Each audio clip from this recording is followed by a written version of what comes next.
A segunda geração do modernismo, ou segunda fase do modernismo, representa o segundo momento do movimento modernista no Brasil, que se estende de 1930 a 1945, chamada de Geração de 30. Essa fase foi marcada pela Semana de 1922. Lembre-se que esse evento marcou o início do modernismo, rompendo com a arte tradicional. A segunda fase do modernismo no Brasil surgiu num contexto conturbado, após a crise de 1929 em Nova York. Depressão econômica. Muitos países estavam mergulhados numa crise econômica, social e política. Isso fez surgir diversos governos totalitários e ditadores na Europa, e quais levaram ao início da Segunda Guerra Mundial em 1939 a 1945. Além do aumento do desemprego e a falência de fábricas, a fome e a miséria no Brasil, a Revolução de 30 representou um golpe de Estado. O presidente da República, Washington Luiz, foi deposto, impedindo, assim, a pose do presidente eleito Júlio Prestes. Foi o início da Era de Vargas, o fim das oligarquias de Minas Gerais e São Paulo, denominado a política do café com leite. Com a chegada de Getúlio ao poder, a ditadura no país também se aproximou com o Estado Novo, 1937 a 1945. Características literárias. Raquel de Queiroz foi uma escritora amplamente ativa. Durante seu período de vida, escreveu romances, poemas, crônicas, além de dedicar uma parte de sua carreira ao teatro. Já na segunda fase do modernismo, a escritora cearense demonstrou equilíbrio entre a forma e o conteúdo. Em suas obras, as suas principais características são crítica da realidade brasileira, caráter regionalista, linguagem verossimilhante e próxima do coloquial. Raquel de Queiroz. Raquel de Queiroz foi uma importante escritora brasileira, pertencente à geração de 1930 do modernismo brasileiro. Raquel de Queiroz foi uma das mais importantes escritoras brasileiras do século XX, pertencente à geração modernista de 1930. Também trabalhou como jornalista e foi a primeira mulher a ingressar na Academia Brasileira de Letras. Nasceu em Fortaleza, Ceará, em 17 de novembro de 1910 e ali viveu até seus 5 anos de idade. Mudou-se família para o Rio de Janeiro, em virtude de terrível seca que assolou o Ceará em 1915. Já em 1917, mudou-se para Belém do Pará e em 1919 retornou para o Ceará, onde fixou a residência. Iniciou sua carreira jornalística escrevendo para o jornal O Ceará, quando tinha apenas 17 anos. Aos 19, começou a escrever em segredo o romance que tornaria conhecida como escritora, O 15. Com a publicação do livro em 1930, a autora tornou-se nacionalmente conhecida e ganhou o prêmio de Fundação Graça Aranha. Em 1937, foi presa pelo governante Getúlio Vargas, acusada de ser comunista.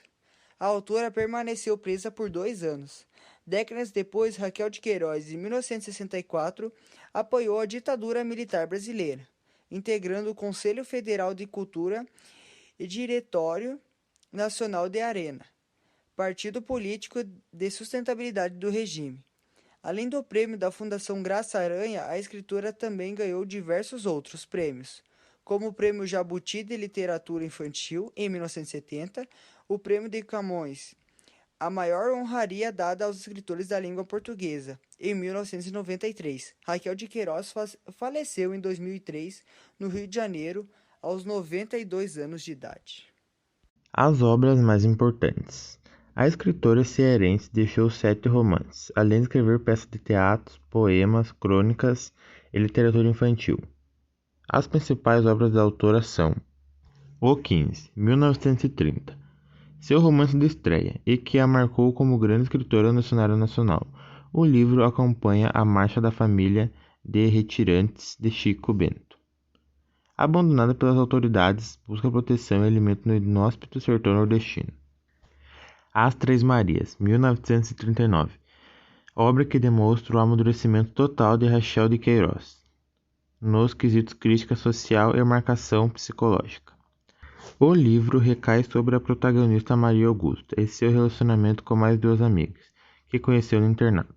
Além dos dois romances citados, pode-se elencar outras obras de vasta produção da autora, entre elas: romance João Miguel, 1932, Caminho de Pedras, 1937, O Galo de Ouro, 1985, Dora Doralina, 1975 e Memorial de Maria Moura, 1992.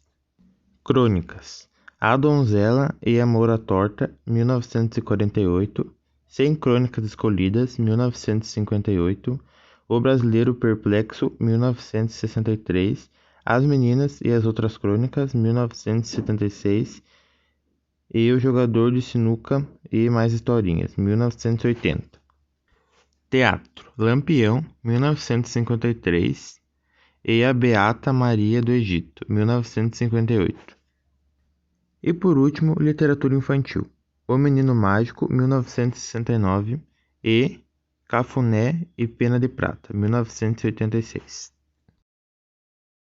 A sua obra, O 15, tem como foco a região Nordeste, que se caracteriza pelo regionalismo. Em uma narrativa linear, Rachel retrata a realidade dos retiros do Nordeste quando a região foi atingida por uma forte seca em 1915. Portanto, este romance tem forte conteúdo social, pois além de focar na realidade dos moradores, também retrata a fome e o sofrimento, por meio da análise psicológica dos personagens e do uso da fala direta, revela as dificuldades e pensamentos enfrentados pelo ser humano diante dos problemas sociais causados pela seca. Em uma linguagem simples e coloquial, este romance inicialmente é marcado por frases curtas porém precisas. A prosa é narrada na terceira pessoa, com a presença de um narrador onisciente.